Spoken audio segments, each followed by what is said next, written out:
च्या गुरु परंपरेला अनंत प्रणाम करून पितृपक्षामधील दुसऱ्या दिवसाच्या सेवेला आरंभ करीत आहे. आपणा सर्वांनाच कल्पना आहे की कोणी ना कोणीतरी आपला पूर्वज गेलेला आहे. दुर्दैवाने कोणाचे वडीलच गेलेले असतात, कोणाचे आजोबा गेलेले असतात, कोणाचे पंजोबा असतात, कोणाचे खापर पंजोबा भाग्यवंताचे. पण त्यांच्या निमित्ताने आपल्याकडे काही विधी करण्याची परंपरा रूढ झाल्याचं आपण पाहतो आहे. मुळातच आपण आलय म्हणजे मंदिर असं म्हणतो आहे आणि महाआलय म्हणजे आत्ममंदिर. जे आमचे पूर्वज आहेत ते शिवाकडे गेलेले आहेत, देवाकडे गेलेले आहेत, परंतु त्यांच्या स्मरणासाठी, त्यांच्या पूजनासाठी, त्यांना नैवेद्य समर्पित करण्यासाठी मात्र विशेष कालावधी आपणाला सांगितला गेलेला आहे. आपल्यापैकी बऱ्याच जणांना माहित असेल की ज्या वेळेला देव आणि दानव यांच्यामध्ये वाटणी सुरू झाली त्यावेळेला 6 महिने देवांना आणि 6 महिने दैत्यांना देण्याचं निश्चित झालं.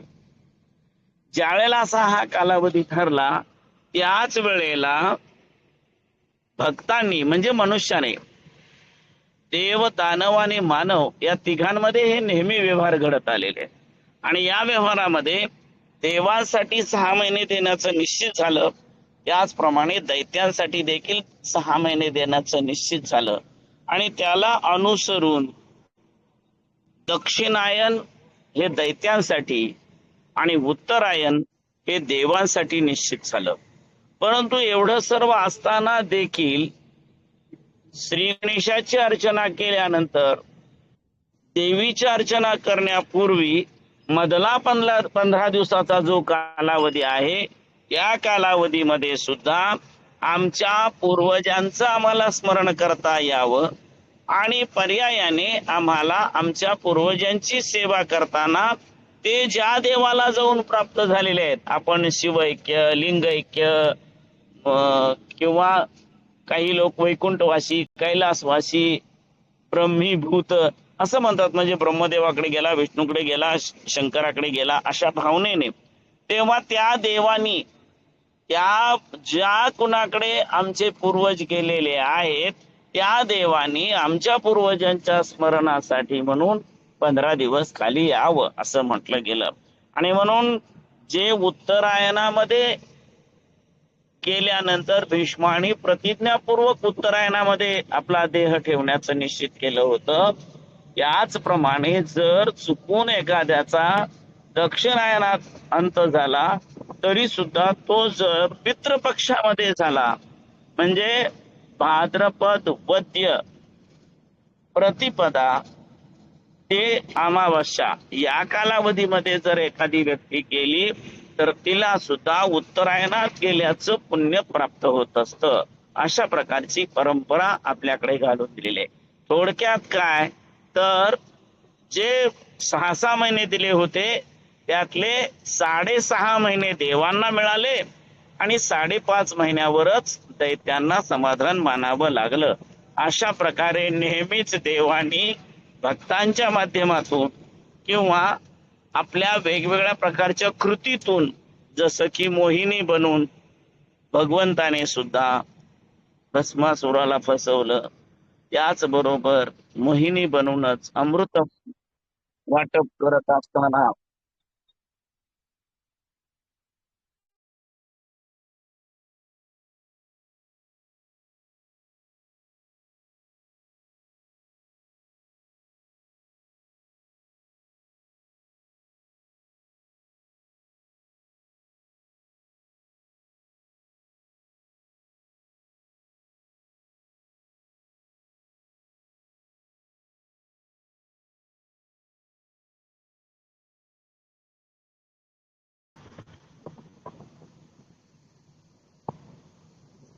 अशा प्रकारे देवांना 6.5 आणि दैत्यांना 5.5 महिन्याचा कालावधी मिळाला. त्यातील या 15 दिवसामध्ये दैत्यांना देखील जर एखादा जीवात्मा व्यवस्थित वागला नसेल त्यांनी आपल्या धर्माप्रमाणे आचरण केलेलं नसेल तर त्याला जी पिशाची योनी प्राप्त होणार आहे त्या योनीतून त्याला दैत्य योनीकडे घेण्यात यावं आणि दैत्य योनीतून देवीच्या आशीर्वादाने किंवा देवीने त्यांचा अंत केल्यानंतर वध केल्यानंतर त्यांना मुक्ती मिळावी अशा प्रकारच्या परंपरा रूढ पद्धतीने चालत आलेल्या आपण पाहतो. मात्र आपल्या पूर्वजांना आपण नैवेद्य दिला पाहिजे. त्यांचा अंत बऱ्याच वेळेला अशी परिस्थिती असते की काही लोक स्वतः अंत करून घेतात. विषपान करणं, कुठल्या तरी झाडाला फास लावून घेणं, पंख्याला फास लावून घेणं, या प्रकारच्या अनेक कृती आपल्याकडे घडत असतात. या सगळ्या कृतीमुळे त्या आत्म्याला परमात्म्याजवळ स्थान मिळत नाही आणि अशा प्रकारचे जे अतृप्त आत्मे आहेत त्या आत्म्यांना देखील तृप्ती मिळावी किंबहुना त्यांच्या आत्म्याला समाधान लाभण्यासाठी म्हणून आपल्याकडे वेगवेगळ्या परंपरा सांगितलेल्या आहेत. महालय मोठं मंदिर या अर्थाने आपण विचार करतो आहे. कारण आत्मा विशाल आहे. आत्मा किती आहे तर त्रैलोक्य संपदा लेख्य समुल्लेखन भित्ते, अशा प्रकारे पूर्ण त्रैलोक्याला व्यापून असलेलं अशा प्रकारचा हे आत्मतत्व आहे. ते परमात्मा स्वरूपात गेलं की शिव आहे आणि ते शांत स्वरूपात आलं की जीव आहे. अनंत रूपाने ते देव आहे. या देव रूपाला 6.5 महिने दिलेले आहेत. पण त्यामध्ये सुद्धा 5.5 महिन्यामध्ये दैत्य सुद्धा समाधानी आहेत. त्यांनी सुद्धा कधी याविषयी पुन्हा वाद करत बसले नाहीत. मात्र या 15 दिवसाच्या अवधीमध्ये जे देवगुणाचे आहेत त्यांना माती अससी मातीत मिळशी या न्यायाने दफन करण्याची प्रक्रिया आपल्याला पाहायला मिळते. हे दफन सनातन्यांना आहे. शंकराचार्य असू देत, मध्वाचार्य असू देत, रामानुजाचार्य असू देत, गिरी, पुरी, भारती, आनंद, उदासी किंवा वीरशैव, या सगळ्यांना समाधी केली जाते. समाधीस्थ म्हणून समाधीच करते असं म्हटलेलं आहे. तर काही लोकांना मात्र अग्निदहन केलं जातं. ज्यावेळेला अग्नी प्रतिष्ठित केलं जातं त्यावेळेला त्या राखेचं 3ऱ्या दिवशी विसर्जन करायला सांगितलेलं आहे. ते केल्यानंतर पुन्हा 7 दिवसांनी म्हणजेच 10व्या दिवशी त्यासाठी प्रायश्चित्त कर्म करायला सांगितलेलं आहे. आणि ते प्रायश्चित्त कर्म केल्यानंतर मग 3ऱ्या दिवशी त्यांचं उत्तर कार्य, अशा पद्धतीची परंपरा आपल्याला पाहायला मिळते. वीरशैवांमध्ये तर समजा दफन केलं आणि पुन्हा लगेच संध्याकाळी तीर्थ वगैरे घेतलं तर सूतक नाही अशी परंपरा आहे. आणि हे केवळ एवढ्यासाठीच आहे असं नाही. शंकराचार्य, मध्वाचार्य ज्यांना ज्यांना म्हणून दफन केलं जातं अशा व्यक्तींच्या बाबतीत सुद्धा त्यांना दफन केलं जातं आणि नंतर मठ मंदिरातले आश्रमातील पूजा अर्चा व्यवस्थित सुरू होत असते. त्याच्यासाठी काय अन्य धर्मीयांना बोलावलं जातं किंवा अन्य संप्रदायांना बोलवलं जातं असं नाही. त्यांच्या त्यांच्या पूजा परंपरा लगेच सुरू होत असतात. अशी परंपरा आपल्याला पाहायला मिळते. आणि मग 15 दिवसानंतर 16व्या दिवशी साधू संतांच्या दृष्टीने, महंतांच्या दृष्टीने, तर इतर लोकांच्यासाठी 14 दिवस, 13 दिवस, 12 दिवस अशा पद्धतीची आपल्याला अंत्येष्टी क्रिया बघायला मिळतात. ज्यांच्याकडे या प्रकारच्या प्रक्रिया केल्या जातात त्या सर्वांसाठी महालय हा विधी महत्वाचा सांगितलेला आहे. साधारणतः कोणत्याही महिन्यामध्ये एखादी व्यक्ती गेली तरी प्रतिपदा ते अमावस्या या 15 दिवस 15 तिथीमध्येच कुठली तरी एक तिथी असणार आहे. भले तो पौर्णिमेला जरी गेला असला तरी 15 ही अमावस्याच तिथी धरून त्या दिवशी त्यांच्यासाठी नैवेद्य समर्पण करण्याची, किंवा आम्हाला माहीतच नाही आमचे पूर्वज कधी गेले, त्यांची तिथी काय आहे असा विचार येतो. त्यावेळेला मात्र अमावस्या दिवशी, सर्व पितरी अमावस्या, हे त्यांना तृप्त करण्याचा दिवस, त्यांना नैवेद्य ठेवण्याचा दिवस अशा पद्धतीने आपल्याकडे पाळला जातो. वीरशैवांमध्ये नैवेद्य पद्धतीला तेवढंच महत्व नाहीये. वीरशैवांमध्ये लिंगार्चनाला अनन्य महत्व आहे. लिंगार्चन, बिल्वार्चन, अभिषेक याला विशेष महत्व दिलेलं आहे.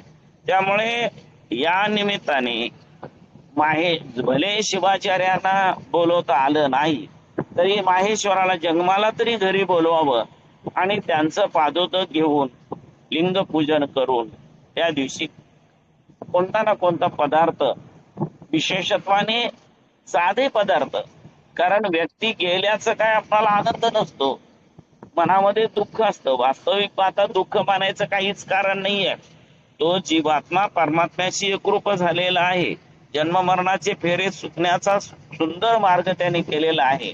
व्यवस्थित रीतीने लिंगार्चन करत करत, गुरु जंगम यांची सेवा करत, समाजाशी एकरूप राहून, समाजाच्या प्रत्येक कार्यामध्ये सहभागी होऊन, अत्यंत निष्ठेने धर्माचरण करून ते आता शिवाशी लीन झालेले आहेत. त्यांच्याबद्दल शंका बाळगण्याचं काहीही कारण नाही आहे. पण असं असताना सुद्धा आपली परिस्थिती अशी आहे ना, की जगा दावे ते रडून, घेती भूषणे काढून. काही सांगता येत नाही. त्या व्यक्तीबद्दलचं प्रेम निश्चितपणे राहतं, परंतु व्यक्ती गेली की त्याच्या इतर वस्तू आहेत, स्थावर जंगम मालमत्ता, याच्यावरच आपलं जास्त लक्ष असतं. मग आत्म्यासाठी आपण काय करणार? या आत्म्यासाठी वीरशैव लिंगायत जेव्हा लिंगपूजा रोज करतात, त्यावेळेला ते प्राणलिंग या नावाने पूजा करतात. तेव्हा तो प्राण हा स्वतःचा प्राण असतो, आपल्या पूर्वजांचा प्राण असतो, आणि पुढे जन्माला येणाऱ्याचा सुद्धा प्राण किंवा आत्मा, अशा रूपाने प्राणलिंगाय नमः किंवा आत्मलिंगाय नमः असं आपण त्याला म्हणू.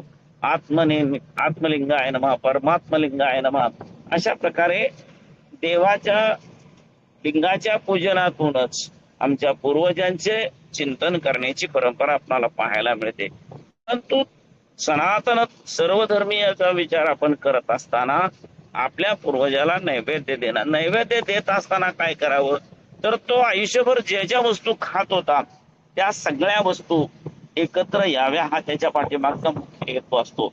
म्हणून अनेक प्रकारचे पीठ एकत्र करून त्याच्यामध्ये वेगवेगळ्या भाज्या वगैरे टाकून थालीपीठ करण्याची पद्धती आपल्याकडे रूढ झालेली आहे. त्यानंतर वेगवेगळ्या कडधान्याची उसळ हे करण्याची पद्धती जास्तीत जास्त आहे.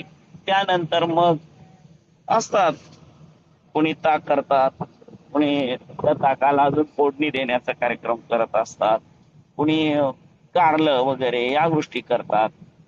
साधारणतः पालेभाज्या, वेगवेगळ्या प्रकारच्या भाज्या, फळभाज्या या सगळ्या त्याच्यामध्ये आवर्जून घेतल्या जातात. आणि दुसरी गोष्ट म्हणजे खीर, पायस हे सगळ्यात महत्वाचं आहे. पायस हे दानामध्ये सुद्धा श्रेष्ठ आहे, पायस नैवेद्यामध्ये सुद्धा श्रेष्ठ आहे. आणि आमच्या वीरभद्र वडपामध्ये आहा ग किरी तू जन्मली वाण्याचे घरी येऊन बसली जन्माची पात्री, अशा प्रकारे तिचं वर्णन केलं जातं. त्यामुळे जंगम तृप्ती हा वीरशैवांमधला महत्वाचा भाग आहे. लिंगाला अर्पण करणं हा वीरशैवांचा मुख्य भाग आहे. गुरु लिंग आणि जंगम यांना दिल्यानंतर आत्मा वेगळा आहे असं मानायचं नाही, अशी परंपरा असल्यामुळे वीरशैव केवळ वीरशैव साम्राज्यामध्येच नाही, तर ज्यांच्याकडे अंत्येष्टी विधी करण्यासाठी तुमचा कुणाचा विधी आहे, कोणाचा जन्माचा विधी असतो, कोणाचा ब्राह्मणाचा विधी असतो, कोणाचा गुरुवाचा विधी असतो, तर कोणाचा कुंभाराचा विधी असतो. म्हणजे कुंभार विधीवाले असू देत, गुरु विधी असू देत, ब्राह्मण विधी असू दे किंवा जंगम विधी असू दे, ज्यांच्या परंपरेने ज्यांची पूजा सांगितलेली आहे त्यांना बोलावून घेणं, त्यांची पाद्य पूजा करणं आणि पादोदक घेऊन ते नैवेद्यावर ठेवून तो नैवेद्य कुणाकुणाच्या परंपरेनुसार प्रत्यक्ष समाधीजवळ नेऊन ठेवतात, कुणी कावळ्याने खावा म्हणून पत्र्यावरती छतावरती ठेवतात, गाईला देतात, पाण्याला अर्पण करतात, काही लोक श्वानाला कुत्र्याला सुद्धा देत असतात, की कळत न कळत काही दोष झाले असतील तरी सुद्धा त्यांचा आत्मा अन्य गतीला गेला असला तरी त्याला सुद्धा सद्गती प्राप्त व्हावी आणि हा नैवेद्य मिळावा, या प्रकारची भावना सर्वांच्याच मनामध्ये असते, आपण लक्षात ठेवलं पाहिजे. आमच्याकडे हा विधी नाही, आम्ही फक्त लिंगाची पूजा केली पाहिजे, तीर्थप्रसाद घेतलं पाहिजे, जंगम भोजन घातलं पाहिजे, शिवाचार्यांना घरी बोलावून इष्टलिंग महापूजा केली पाहिजे, बिल्वार्चन केलं पाहिजे, ही वीरशैवांची परंपरा असली तरीही अनेक वीरशैव मंडळी त्या त्या तिथीनुसार आपल्या पूर्वजांना नैवेद्य ठेवून समाधान प्राप्त करून घेण्याचा प्रयत्न करत असतात. शास्त्रात रूढी गरीयसी असं म्हटलेलं आहे. दही धर्मशास्त्राने काही सांगितलं असतं तरी लोकांकडे रूढी परंपरेनुसार हे विधी होताना दिसत असतात. अर्थात या सगळ्या विधी करत असताना प्रत्येक तिथीनुसार एक वेगवेगळ्या प्रकारचा विचार सांगितलेला आहे. साधारणतः भरणी नक्षत्र असेल त्या दिवशी पहिल्या वर्षाच्या गेलेल्या स्मरणार्थ नैवेद्य ठेवण्याची परंपरा बघायला मिळते. तर ज्या सुवासिनी गेलेल्या आहेत त्यांच्यासाठी अविधवा नवमी, आयव नवमी या दिवशी नैवेद्य ठेवण्याची परंपरा असते. त्यानंतरचे बघा, नवमी नंतर दशमी, दशमी दिवशी आपल्या सहज गेलेल्या वयोवृद्ध व्यक्तीच्या नावाने, एकादशीच्या दिवशी भले जरी ते कुठल्याही संप्रदायाचे असले आणि एकादशीचा नैवेद्य जेवत नव्हते वगैरे, अर्थात हे सांगणं सुद्धा चुकीचं आहे, परंतु अशा प्रकारे नैवेद्य जेव्हा केला जातो तेव्हा तो नैवेद्य आपल्या पूर्वजांच्या स्मरणार्थ त्या ठिकाणी ठेवला जातो. द्वादशीला आपल्या घरामध्ये कुणीतरी अपमृत्यू होऊन गेलेले असतील तर त्यांच्यासाठी नैवेद्य ठेवला जातो. त्रयोदशी आणि चतुर्दशी हे 2 दिवस अशा प्रकारचे, म्हणजे प्रदोष आणि शिवरात्रीचा कालावधी असा आहे की जे शस्त्रास्त्राने गेले, काही लोक खून वगैरे झाला अशा निमित्ताने होतात, तर काही लोक शत्रू सैन्याशी लढाई करताना गेले, धारातीर्थी पडले, शहीद झाले, यांच्यासाठी. म्हणून शिवरात्री दिवशी, दर महिन्याच्या शिवरात्री दिवशी हा अत्यंत श्रेष्ठ विधी समजून त्या दिवशी आपल्या देशासाठी लढणाऱ्या, ते काय सगळे जातीचे लोक आहेत, एकाच धर्माचा, पंथाचा, संप्रदायाचा सैनिक नाही, सर्व संप्रदायाचे, सर्व धर्माचे सगळे लोक एकत्र येताना आपण पाहतो. तर ते सगळे सैनिक आमचेच आहेत. सैनिक जो आहे तो देशात, भारतात राहत असलेल्या प्रत्येक व्यक्तीसाठी आपलं आत्मबलिदान करत आहे. आणि म्हणून भले तुम्ही इतर दिवशी नाही केले तर, प्रदोष पर्यंत तुम्हाला नाही जमलं तर राहू दे, पण शिवरात्री दिवशी तरी आवर्जून आपल्या देशासाठी प्राण समर्पित करणाऱ्या लोकांसाठी म्हणून आपण त्या दिवशी नैवेद्य ठेवावा आणि अमावास्ये दिवशी सर्व पितरांच्या स्मरणार्थ ठेवावा, अशी परंपरा आपल्याला पाहायला मिळते. विशेषत्वाने तीर्थक्षेत्र धारेश्वर या ठिकाणी सुद्धा वेगवेगळ्या भाज्या, अनेक लोक भाज्या घेऊन येत असतात. कुणी एक छोटीशी जुडी घेऊन येतात, तर कुणी 4-5 किलो आणतात, कोणाला कसं जमतंय तशा पद्धतीने ते लोक घेऊन येत असतात. अनेक लोक वेगवेगळ्या प्रकारचे भाकरी बिकरी दुधात तयार करतात, किंवा नारळाच्या पाण्यामध्ये तयार करतात, किंवा केळीचं सूप, केळी आपण खातो वगैरे सगळं आहे, पण एवढं मोठं ते केळीचं झाड काय करायचं, ते झाड पिळवटून त्याचं पाणी काढून त्या पाण्यामध्ये धपाटी, भाकरी, वेगवेगळ्या प्रकारच्या भाकरी असं करून धारेश्वरला घेऊन येतात आणि तिथे आलेल्या सगळ्या सद्भक्तांना ते भोजन देत असतात. या सर्व पितरी अमावस्ये दिवशीच महिलांना धारेश्वरच्या पिंडीला स्पर्श करण्याची, पिंडीला पाणी घालण्याची संधी मिळत असते. त्यामुळे अनेक माता भगिनी आपल्या जवळपासच्या मंदिराजवळच्या किंवा संगमावरच्या नदी नाल्याच्या तळ्याच्या पाणी घेऊन ते पाणी आपल्या महादेवाला समर्पित करण्याचा प्रयत्न करत असतात. एकूण काय तर या दिवशी आपल्याकडून सहजगत्या अनेक लोकांना प्रसाद मिळतो. अनेकांना प्रसाद दिला की आमच्या पूर्वजांच्या आत्म्याला तृप्ती झाली, हा एक पवित्र भाव त्याच्यामध्ये असतो. दुसरी गोष्ट, धारेश्वर सारख्या स्वयंभू संजीवनी, ज्यामध्ये रावणाला मारल्याच्या वधाचा दोष सुद्धा रामाचा दूर झाला, असं हे ठिकाण आहे, जिथे आपल्या भावाला, गुरुला, आपल्या आजोबांना, पंजोबांना आपण मारलं आणि त्या आपल्या नातेवाईकांना, गुरूंना मारण्याचा जो दोष आहे, आपल्याच पितरांना, आपल्याच पूर्वजांना आपण मारण्याचा दोष आहे, तो दोष दूर करण्यासाठी ज्या धारेश्वर पिंडीचा पांडवांनी उपयोग करून घेतला, त्याच पिंडीजवळ जर आपणाला सुद्धा जाता येत असेल आणि आपल्या पूर्वजांचे किंवा कुणाला संतती होत नाही, कुणालाची संपत्ती टिकत नाही, अनेक प्रकारचे दुःस्वप्न, दुःशकुन, दुर्गती, दौर्मनस्य, दुर्भिक्ष, दुर्व्यसन अशा अनेक अडचणी आहेत, त्या सर्वाचा परिहार व्हावा म्हणून या अमावस्येला आवर्जून महिला वर्ग येत असतात आणि आपल्या पूर्वजांना, किंवा काही काही महिला अशा असतात की त्यांचे पतीच गेलेले असतात, त्यांच्या पतीच्या आत्म्याला शांती लाभावी म्हणून आपल्या परिसरातल्या कुठल्या तरी तीर्थाचं जल आणलेलं असतं, ते जल इथल्या कळशीमध्ये वगैरे घालून ते धारेश्वर पिंडीला अभिषेक करतात. आणि आपल्या बरोबर दुधात वगैरे किंवा नारळाच्या पाण्यामध्ये करून आणलेले जे पदार्थ आहेत ते सुद्धा इथल्या पंक्तीमध्ये सर्वांना वाढत असतात. आणि आपल्या बरोबरच धारेश्वर लिंगाची, गुरुवर्यांची, इथं आलेले भक्त माहेश्वर वेगवेगळ्या प्रकारचे कर्म, पूजा, ध्यान आदी विशिष्ट विधी विधान करत असलेल्या अशा अनेक लोकांना प्रसाद देण्याचा, त्यामध्ये अनेक साधक असतात की ज्यांची साधना शैव असेल, शाक्त असेल, सौर असेल, गणपत्य असेल, वेगवेगळ्या प्रकारचे साधक या ठिकाणी आलेले असतात. आणि त्यामुळे आपोआपच आमचा संप्रदाय कोणता आहे त्याचा कुठलाही विचार न करता तुम्हा आम्हा सर्वांना, सर्वांची वेगवेगळ्या प्रकारच्या सांप्रदायिकांशी अनन्य भावाने अन्नदान करण्याची संधी या निमित्ताने मिळते. म्हणून बहुसंख्य लोक या अमावस्याला इथे येताना दिसत असतात. एकूण काय तर आपल्या पूर्वजांची जी तिथी आहे त्या तिथी दिवशी आम्हाला माहित नाही आपल्या या सगळ्या 15च्या 15 तिथी पूर्वीच्या पूर्वजांना, कारण आज जर परंपरेचा विचार आपण केला तर बहुतांश लोकांच्या 32, 33, 37 अशा पद्धतीने परंपरा झाल्याचं पाहायला मिळतं. 37 पिढ्यामधली व्यक्ती एकाच तिथीला नक्कीच गेली नसेल. त्यामुळे प्रत्येक तिथीमध्ये आपल्या पूर्वजांना नैवेद्य ठेवण्याची संधी मिळतच असते. यापैकी एखादी तिथी निश्चित करून त्या दिवशी आपण अर्चना करू शकतो.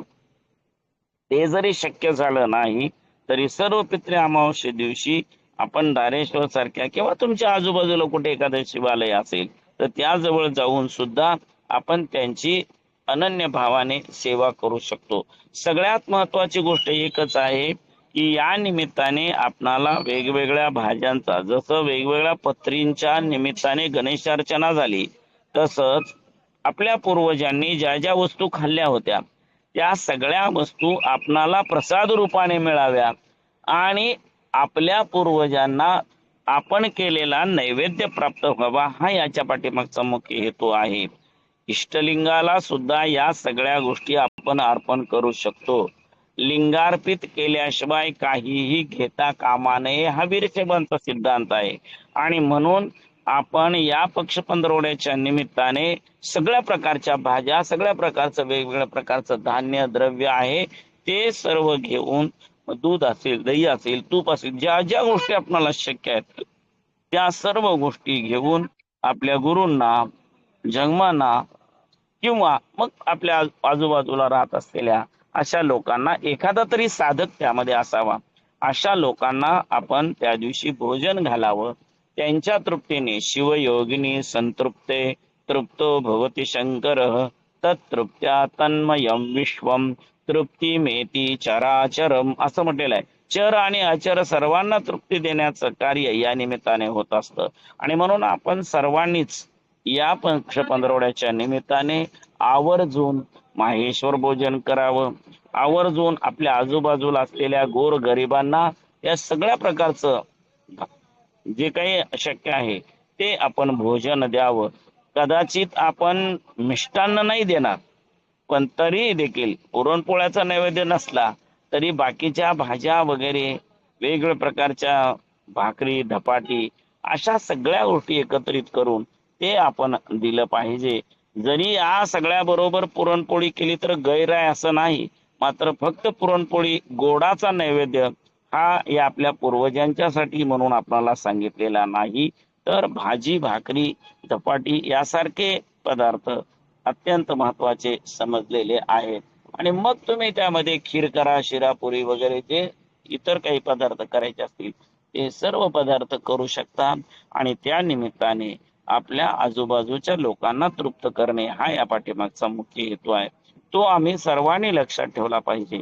आणि त्या पद्धतीने आमच्या पूर्वजांच्या स्मरणार्थ म्हणून कोणत्या ना कोणत्या दिवशी आपण आवर्जून नैवेद्य दिला पाहिजे. या निमित्ताने गंगेला अर्पण करा असं म्हटलेलं आहे. गंगेला अर्पण यासाठी करायचं आहे की तिथे मासे आहेत, मगर आहे वगैरे. तसं काही नसेल तर आपल्या जवळच्या पवित्र तळ्यात, विहिरीत, तळ्यात वगैरे हे प्राणी असू शकतात, परंतु छोट्या विहिरीमध्ये वगैरे अशा असत नाहीत. त्यामुळे उलट असे पदार्थ आपण त्याच्यात नैवेद्य टाकला तर ते पाणी खराबच होण्याची शक्यता आहे. त्याऐवजी पाण्याच्या काठावरती ठेवून पाण्याचे 4 थेंब त्याच्यावर सोडून मग त्या पाण्याच्या जवळ असलेले इतर प्राणी आहेत ते खाऊ शकतील. पाण्यात टाकलं तर पाणी खराब होऊ शकेल. तेव्हा नेमकं काय होणार आहे? आपण करत असलेल्या कृतीमुळे पाण्याचं सुद्धा नुकसान होता कामा नये किंवा त्या पाण्यामध्ये पुन्हा या पदार्थामुळे कृमी वगैरे होता कामा नये.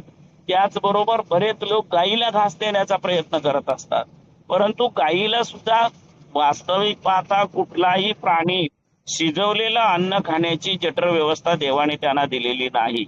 त्यामुळे कुठलाही शिजवलेला पदार्थ आपण जर जनावरांना दिला तर त्या जनावरांना सुद्धा पोटशूळ होण्याची किंवा कदाचित ते अपचन झाल्यामुळे पोटात गॅस झाल्यामुळे मरण्याची सुद्धा भीती असते. मध्यंतरी आपण असंच पाहिलं की त्या आश्रमामध्ये अनेक लोकांनी वेगवेगळ्या प्रकारचे मिष्टान्न आणलं आणि ते शिल्लक राहिलं की ते गायींना चारण्याचा प्रयत्न केला गेला आणि हे शिजलेले पदार्थ गायीने खाल्ल्यामुळे अनेक गायी मृत्युमुखी पडल्या.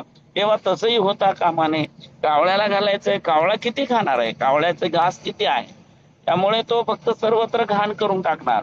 म्हणून आपल्याकडे छोटेशा तेलच्या किंवा छोट्या पोळ्या तयार केल्या जातात. त्याच्यावर थोडासाच भात 2 घास ठेवला जातो आणि सगळे भाज्या बिज्या वगैरे आहेत त्या सगळ्या एकत्रित करून एकच भाजीचा घास तिथे ठेवला जातो, जेणेकरून या सगळ्याचा रसास्वाद त्यामध्ये असावा.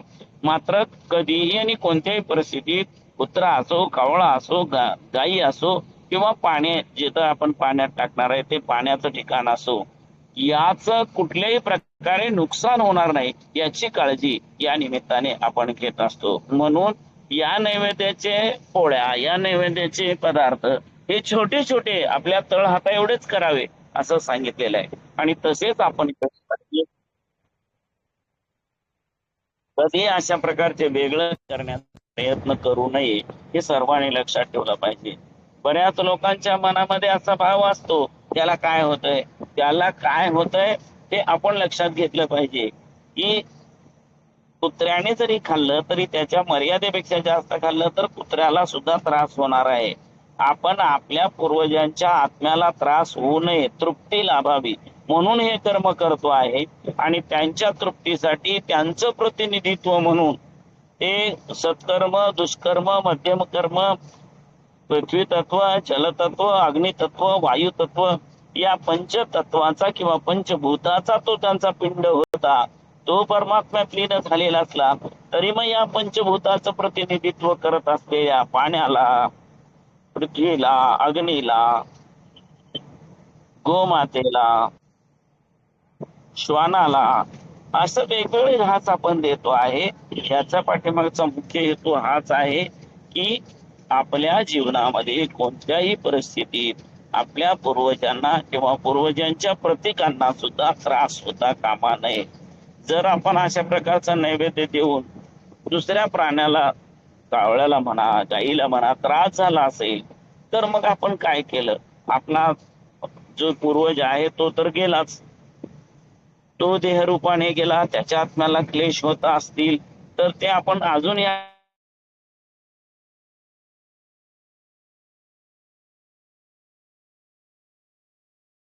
विहिरीत नुकसल्यामुळे त्याच्या आत्म्याला आणखी क्लेश होणार. म्हणून आपण कोणासाठी काय करतोय हे लक्षात ठेवून त्याच पद्धतीने व्यवहार.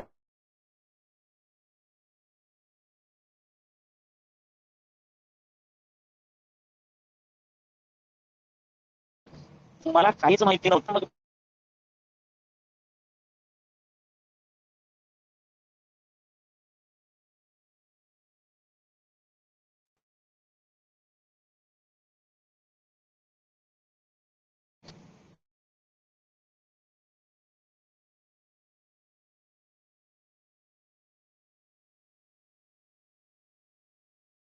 तर या सगळ्या परंपरा सांभाळत असताना आपल्याकडून कोणत्याही पद्धतीने निसर्गाचं उल्लंघन होता कामा नये.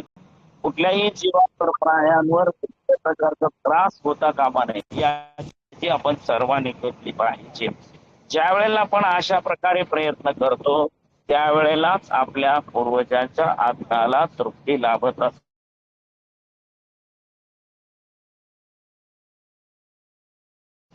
आणि ती आत्मतृप्ती फक्त करून घेण्याकरता पूर्ण जीवनाचा आपण आनंद घेण्याकरता आपल्या पूर्वजांच्या आत्म्याची शांती ही आपल्यासाठी महत्वाची आहे. ज्याप्रमाणे आपण स्वतःला स्नान पूजा भोजन करतो, तसंच आत्म्याला सुद्धा त्याची आवश्यकता आहे. आत्मा परमात्मा रूपामध्ये आहे म्हणून परमेश्वराला, घरच्या देवदेवतांना, गळ्यातल्या लिंगाला आपण निवेदन केलं पाहिजे. आणि सगळ्यात महत्वाची गोष्ट म्हणजे जीव ब्रह्मैवना पर, या नात्याने वेगवेगळ्या जीवांना जेवू घातलं पाहिजे.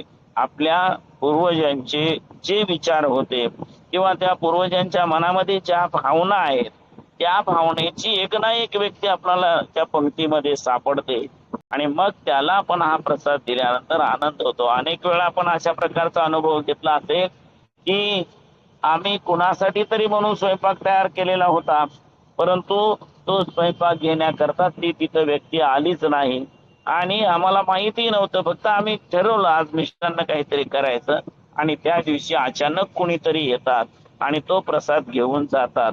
हे अचानक काहीच नसतं, लक्षात ठेवा. यासाठी आत्म्याचा आणि परमात्म्याचं कायमस्वरूपी कार्यक्रम सुरू असतो. त्यांनी ते नियोजन केलेलं असतं. घर आपलं असतं, मालमत्ता आपली असते, याच बरोबर लागणारी सिमेंट वाळू वीट वगैरे हे सगळं आपण पैसे खर्च करून आणलेले असतात. पण ते बांधकाम करण्याचं जोडण्याचं काम ते शिल्पकार करत असतात, कारागीर करत असतात, मजूर करत असतात. आणि हे सर्व करण्यासाठी एक कोणीतरी इंजिनियर असतो, अभियंता असतो आणि त्याने रेषा ओढल्याप्रमाणे आपली वास्तू तयार होत असते. आणि त्या वास्तूसाठी लागणारा कालावधी पाहून किंवा त्यासाठी लागणाऱ्या वस्तू पाहून त्याचं नियोजन करण्याकरता कामगारांची व्यवस्था केलेली असते. कामगार त्या वास्तूचे मालक नाही, दुकानदार त्या वास्तूचा मालक नाही. त्याने फक्त सिमेंट वाळू कडी विटा द्यायचा आहे, दुसरं त्यांनी काही करायचं नाहीये. तो देताना असं म्हणत नाही मी तुम्हाला विटा दिलेली आहेत, माझं नाव त्या घरावर टाका म्हणून. नाही, तुम्ही सुद्धा तुमचं नाव टाकत नाहीये. घरावर नाव टाकत असताना माझं नाव टाकू असा भाव आपल्या मनात कधीच येत नाही. कारण या घराचे आपण मालक नाही, तर याचे मालक कोण आहेत? मग माऊली कृपा, मातृ कृपा, पितृछाया, पितृकृपा, गुरुकृपा, अशा प्रकारे आपण करतो. आपल्याला सर्वांनाच माहित आहे की आई वडील आणि गुरु यांच्या आशीर्वादानेच हे सर्व काही घडलेलं आहे. तेव्हा या सर्वांचा आत्मा हा आपल्यासाठी परमात्मा स्वरूप आहे आणि त्या परमात्म्याच्या निमित्ताने आपण वेगवेगळ्या प्रकारचा प्रसाद तयार करून गोड एका चांगल्या उत्सवामध्ये आपण करत असतो. परंतु आपणाला तर यांना प्रसाद द्यायचा आहेच, मात्र गोड करून आपण देऊ शकत नाही. ते गेले म्हणून आपल्याला आनंद झाला, आता पुरणपोळी खाऊया, जिलेबी खाऊया, लाडू खाऊया, असं आपली परिस्थिती नसते. पण मात्र कोणता ना कोणता तरी पदार्थ दिला पाहिजे की जो पदार्थ त्या पूर्वजांनी पूर्वी खाल्लेला आहे. आणि त्या पद्धतीने आपण या महालयाच्या निमित्ताने वेगवेगळा प्रसाद रोज घेत असतो, तयार करत असतो आणि तो समर्पित करण्याचं सुद्धा कार्य करत असतो. जेव्हा आपण अशा प्रकारे, आजकाल अनेक लोक नाही नाही मला नोकरीतून वेळ नाहीये, मी आता परदेशी आहे, मी गावी आहे, मला हे जमत नाही असं म्हणत अलीकडच्या एक 10-20 वर्षाच्या कालावधीमध्ये आपल्याला असं पाहायला मिळत आहे की अनेक लोक लिंग सुद्धा घालायला तयार नाही आहेत, लिंग पूजा करायला तयार नाही आहेत, याच बरोबर अशा प्रकारची कर्म करायला तयार नाहीये. काही लोकांनी तर आता या सगळ्या श्राद्धांचं आणि महालयाचं बजेट तयार केलेलं आहे आणि ते दर्भाचाच कावळा घेऊन येतात, दर्भाचे पदार्थ घेऊन येतात, वेगवेगळे नैवेद्य करतात, एवढे हजार द्या, तेवढे हजार द्या, अशा पद्धतीने आता एक व्यापारी स्वरूप या विधीला आलेलं आहे. परंतु हे असं न होता आपण प्रत्यक्ष कोणाची तरी सेवा केली पाहिजे आणि प्रत्येक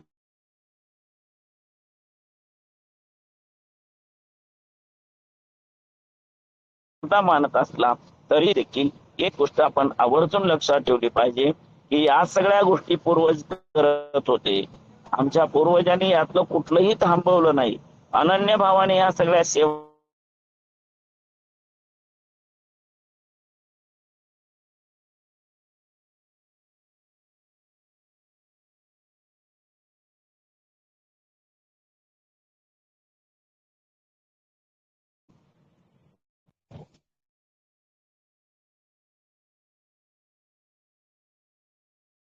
करता आलं. आता सगळ्या प्रकारच्या सुविधा आहेत, अतिशय बचत. 1 किंवा 2 मुलं असतात तरी सुद्धा आपण त्या मुलांवर योग्य संस्कार करू शकत नाही, त्या मुलांना योग्य प्रकारचे पदार्थ सांगू शकत नाही, देऊ शकत नाही. ते कुठल्या व्यसनाधीन झालेले आहेत किंवा त्यांना कुठल्या सवयी लागलेल्या आहेत हे सुद्धा आपल्याला कळेन असं होत आहे. एकूणच काय, तर आपल्याच मुलांवर किंवा आपल्याच परिवारावर आपलं लक्ष नाही अशी परिस्थिती होते. जर आपण आपल्या मुलांवरच लक्ष देऊ शकत नसेल तर मग आपल्या पूर्वजांचा विचार कसा आपल्या मनामध्ये येणार आहे. या सगळ्याची जाणीव व्हावी आणि आपण कळत न कळत यांच्या ऋणातून मुक्त व्हावं या हेतूने, कदाचित ऋणमुक्त होता आलं नाही तरी त्या ऋण फेडण्याच्या दृष्टीने उत्तरदायित्व या हेतूने आपण उतराई होण्याचा प्रयत्न करावा. इतकी साधी अपेक्षा आमच्या पूर्वजांची होती आणि त्या अपेक्षेला अनुसरून ज्यांचं जे, जसे की आज आमचे आजे गुरु नीलकंठ शिवाचार्य महाराज यांचे म्हणजे प्रत्यक्ष त्यांनी भाद्रपद वद्य द्वितीयेलाच देह ठेवला, म्हाळ म्हणून नाही तर त्याच दिवशी प्रत्यक्ष त्यांचा देह समाधीस्थ झाला.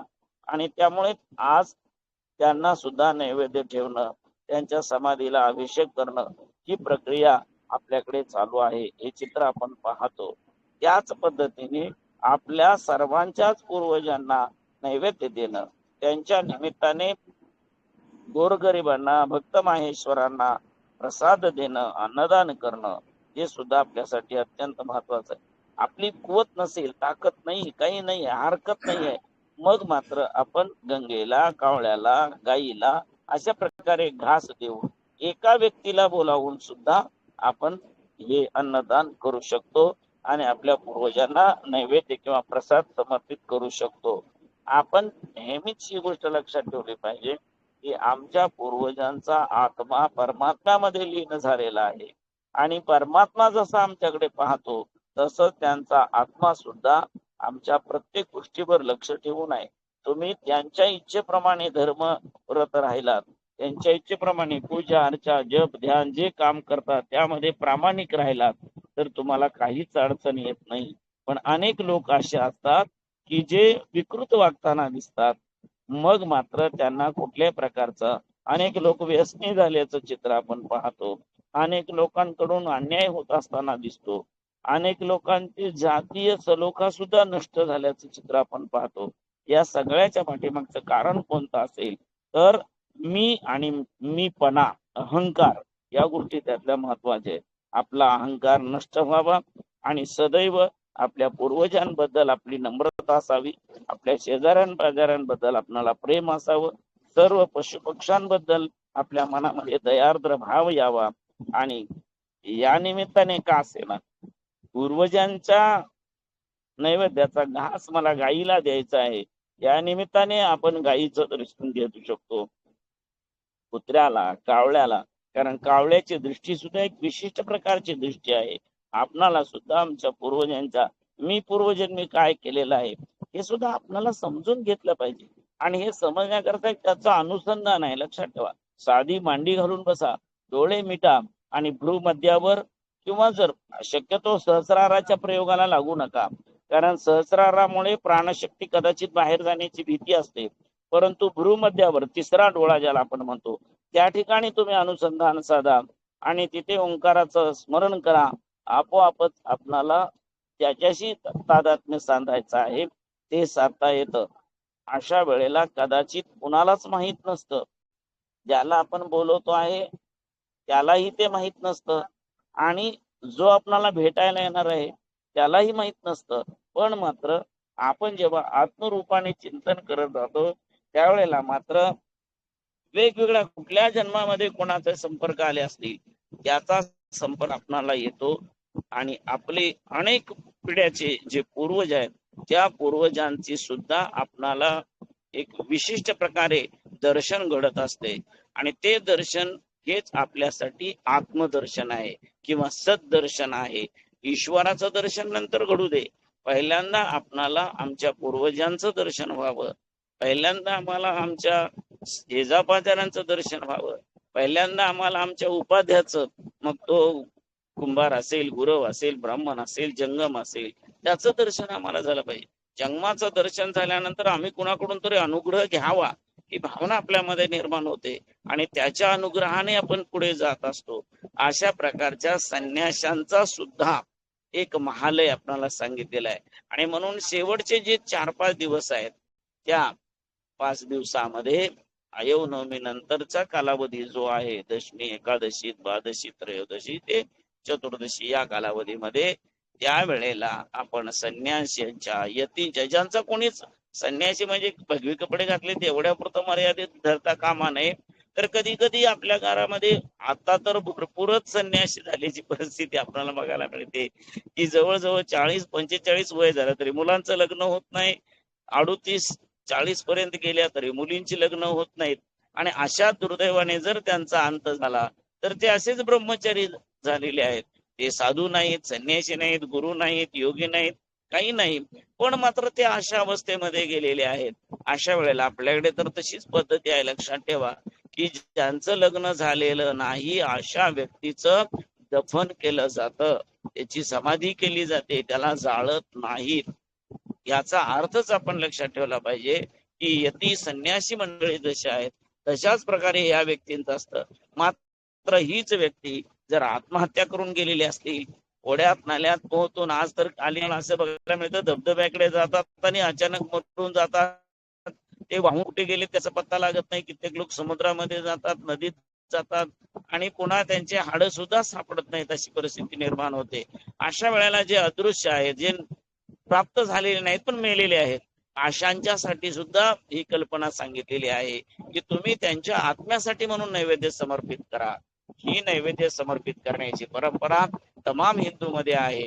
मात्र जे नित्य लिंगार्चन करता आहेत, लिंगामध्ये जगत सर्व, गुरु, लिंग, जंगम आणि आत्मा, या चौघांचा दर्शन किंवा त्या चौघांचा साक्षात्कार लिंगामध्येच आपल्याला घेता आला पाहिजे. आणि म्हणूनच पर्यायाने या चौघांना सुद्धा नैवेद्य आम्ही लिंगाच्या माध्यमातूनच दिला पाहिजे. आणि अशा प्रकारचे अत्यंत शुद्ध, सात्विक आणि अल्प, ज्याच्यामुळे कुठल्याही प्रकारचा दुष्परिणाम होणार नाही असे सुंदर पदार्थ, भाजी वगैरे, या सगळ्या गोष्टी आपण या नैवेद्याच्या रूपाने समर्पित केल्या पाहिजे. तशा प्रकारचा नैवेद्य इष्टलिंगाला समर्पित केला पाहिजे. आणि लिंगाच्या अर्चनाने, लिंगाला बिल्वार्चन, अभिषेक वगैरे करू, लिंगाला जेवढं समाधान करण्याचा आपण प्रयत्न करू, तेवढंच त्यामध्ये सामावलेल्या आत्मरूपात्मक असू देत, गुरुरूपात्मक असू देत, जंगम रूपात्मक असू देत, किंवा आपल्या आजूबाजूला असलेले जे जे देखी जे भूत, त्या माने जे भगवंत, किंवा जे जे दिशे दृष्टी पुढे ते अवघे शिवरूप गाडे, या रूपाने या सर्वांनाच समर्पित करण्याचा किंवा त्या सर्वांनाच तृप्त करण्याचा प्रयत्न या निमित्ताने सहजासहजी आपणाला घडत असतो. आणि तशा प्रकारची ही परंपरा आपण टिकवणं अत्यंत आवश्यक आहे. प्रत्येक वीरशैवानी या पद्धतीने रोज लिंगार्चन केलं पाहिजे. आणि हे लिंगार्चन करत असताना ज्या दिवशी जे पूर्वज ज्या तिथीला गेले त्या दिवशी त्या पूर्वजांचे फोटो, प्रतिमा, काहीतरी, अलीकडे तर फोटो लक्षात ठेवा, आपल्या मूर्ती पूजेला, फोटो पूजेला विरोध करण्याचा प्रयत्न केलेला आहे. पण आपण एक गोष्ट कायम लक्षात ठेवली पाहिजे की हे आपल्या घरात असतील तरच आपल्या मुला नातवंडांना हे कळेल की यांनी हे काम केलं होतं. म्हणून कुठल्याही पद्धतीने आपण, आणि आपल्याला कुणाला अडचण होतं, काही लोक म्हणतात की ते बघितले, फोटो बघितले की लोक काय नाही, जेवायचं वगैरे कोणी बंद करत नाहीये, तिसऱ्या दिवशी मिष्टान्न करून खाणारी मंडळी आहेत ती कशाला दुःख करते हो, सगळं कार्य झाल्यानंतर अजून तोंड गोड करायचं आहे असं म्हणतात. तुम्ही पाहता मग वर्षभर तुम्ही काही खायला नाही पाहिजे, पण तसं आपण करत नाहीये, फक्त जगाला जरडून दाखवतो, बाकी सगळे व्यवहार आपले चालूच असतात. आणि म्हणून अशा प्रकारचे कुठलेही भ्रामक कल्पनेने आपण राहू नका, त्यांच्याही आत्म्याला काही होत नाही आणि तुम्हाला सुद्धा काही होणार नाही. कोणी आजपर्यंत आपणाला असं बघायला मिळालं नाही की माझा भाऊ गेला, माझी बहीण गेली, माझी बायको गेली, माझा नवरा गेला म्हणून पटकन पाठीमागे कोणीतरी गेले. आहेत अपवाद निश्चितपणे, नाही असं नाहीये. माजलगावकर महाराज गेले तेव्हा त्यांच्यावर अत्यंत निष्ठा असलेला त्यांचा शिष्य सुद्धा त्याच दिवशी गेला. आमचे कामेरीचे काका, एक भाऊ गेला की लगेच थोड्या वेळाने दुसरा भाऊ गेला. असं ही परंपरा, म्हणजे फार बोटावर नव्हे, बोटाच्या कांड्यावर मोजता येईल एवढे कमी लोक आहेत की ज्यांचं खरोखर एकमेकाशी आत्मचिंतन किंवा आत्मसाक्षात्कार झालेला आहे. मात्र बाकीच्या लोकांचा विचार करता असं काहीही नाही आहे. आणि म्हणून उलट त्यांचे फोटो ठेवून आपणाला कधीतरी आठवण त्यांची होईल याचा विचार आपण करणं अगत्याचं आहे असं मला तरी वाटतं. आणि म्हणून आपण कधीही कोणाचे पूर्वजांचे फोटो बाजूला करू नका. आपल्या घरामध्ये आता देव किती असावे याला पण मर्यादा आहे. 10 गणपती, मारुती, 3 पिंडी, हे असं बरोबर नाही. एक पिंड असावी, एक गणपती असावा. पंचायतन स्वरूपामध्ये देवीची, विष्णूची अशी वेगवेगळी पूजा असावी. किंवा तुम्ही शैव मंडळी आहात तर वीरभद्र, अन्नपूर्णा, पार्वती, पिंड, नंदी एवढं आपल्या घरामध्ये असावं. वैष्णव लोक असतील तर गरुड, हनुमंत आणि ती प्रतिमा असावी. तुम्ही विठ्ठल भक्त आहात, विठ्ठल रुक्मिणीची मूर्ती असावी. आणि त्या एका घरात एकच मूर्ती असावी, 1000 मूर्ती नको. अलीकडे आपल्याला घरोघरी अशा प्रकारे मूर्ती पाहायला मिळतात.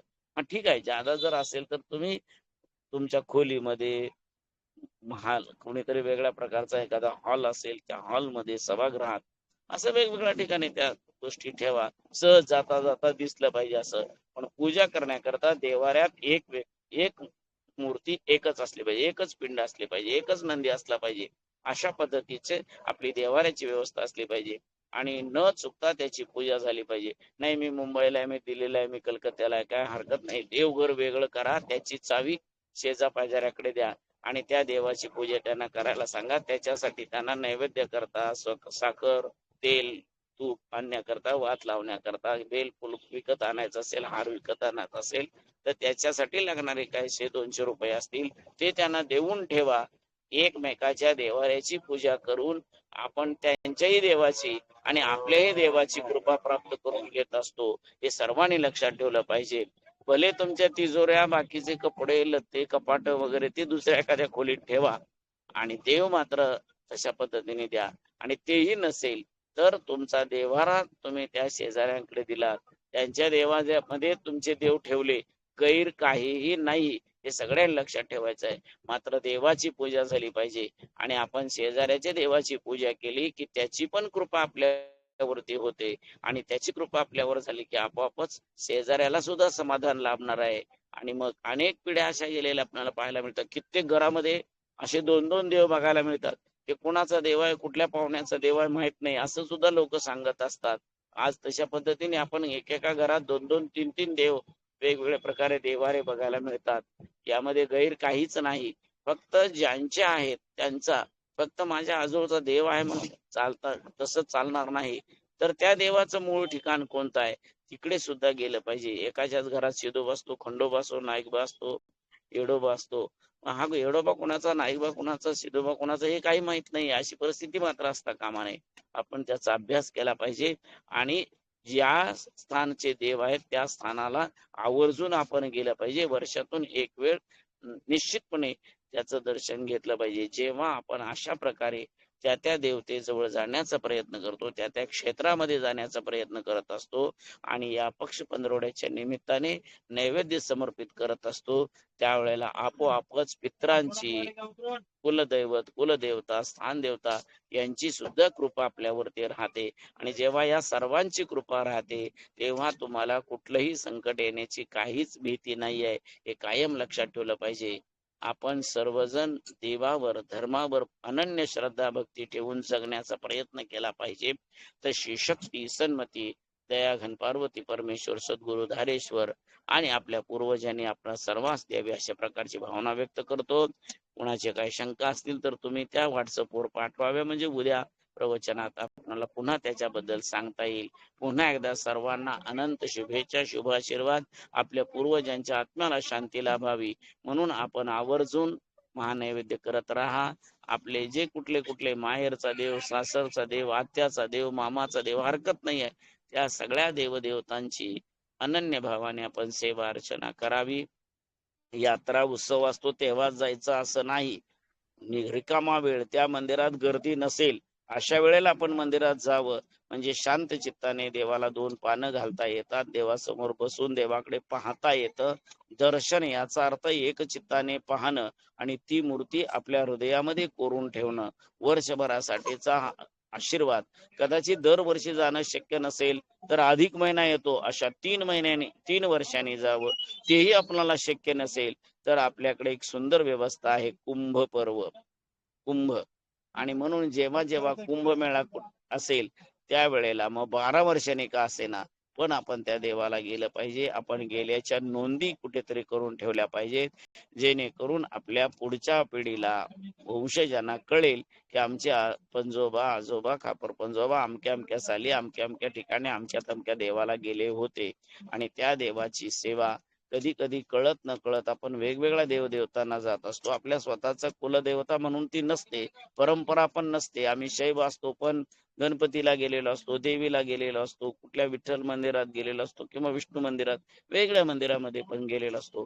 हरकत नाही, जिथे कुठे तुम्ही गेलेला असाल त्या ठिकाणी जाऊन आपण आवर्जून आपली सेवा समर्पित करावी. कोणत्याही परिस्थितीमध्ये आपली ही सेवा समर्पण करत असताना आपण कुठल्याही प्रकारचा स्वतःच्या धर्माचा व्यवहार टाळण्याची आवश्यकता नाही. तुम्ही लिंगायत आहात, लिंग पूजा करा, माळकरी आहात, माळ घ्या, विठ्ठल पूजा वगैरे करा. पण ही सगळी पूजा करत असतानाच आपल्या पूर्वजांची परंपरा काय होती, आपल्या पूर्वजांनी कोणत्या देवाची अर्चना केली होती, त्या देवतेची अर्चना आपण आवर्जून केली पाहिजे. आणि त्या पूर्वजांना तृप्ती लाभावी म्हणून त्यांच्या नावाने एक दिवस आपण महानैवेद्य केला पाहिजे आणि आजूबाजूच्या लोकांना तो दिला पाहिजे. ज्या वेळेला आपल्याकडून अशा प्रकारे अन्नदान घडेल त्याच वेळेला आपल्या पूर्वजांना सुद्धा अत्यंतिक आनंद होईल आणि तशा प्रकारचा आनंद, समाधान त्यांना प्राप्त व्हावं आणि त्यांच्या आत्मशांतीतूनच तुम्हा आम्हा सर्वांना समाधान प्राप्त व्हावं अशी भावना व्यक्त करतो आणि हे वाक्पुष्प सद्गुरु चरणी समर्पित करतो.